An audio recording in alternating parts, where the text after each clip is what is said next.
UN Ambassador Nikki Haley surprised almost everybody in Washington yesterday by announcing her resignation. She can keep a secret, we learned that. Ever since, there's been a lot of talk about who ought to replace her, and one of the names we've heard most is that of Dina Powell. She served as a White House advisor until the beginning of this year. Powell seems like a nice person. Lots of people like her. Is she the right person for the job? That's the question. Well, she's worked on behalf of virtually every idea that President Trump ran against in his 2016 campaign.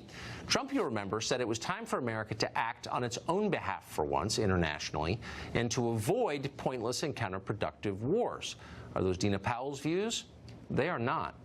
Before joining the Trump administration, she was a partner at Goldman Sachs. She was president of the Goldman Sachs Foundation. That's the nonprofit arm of the investment bank. While there, she worked extensively with another famous foundation, the Clinton Foundation, and they worked together on various goals that most Trump voters would find repugnant. At a Clinton Global Initiative event, for example, Powell shared the stage with Bill Clinton. They discussed how to meet, quote, global challenges with, quote, corporate solutions. Powell is a close friend with Obama consigliere Valerie Jarrett, as well as with left-wing buffoon Arianna Huffington. It's not guilt by association, but you should know that. President Trump is fighting to restrict immigration from dangerous countries, but while working for the Bush administration, Powell boasted that 90% of student visas were being granted within a week, even for students from countries that hate the United States.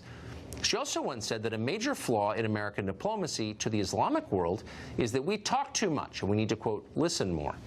Doesn't make her a bad person. It does make her exactly the sort of person George W. Bush might appoint as UN ambassador. And in this context, that's not a compliment. Maybe she'll get the job anyway, you never know. The confirmation hearings ought to be interesting if she does, because we'll get to hear a lot more in much greater detail about how Goldman Sachs actually works. And that'll be an education. We'll keep you posted.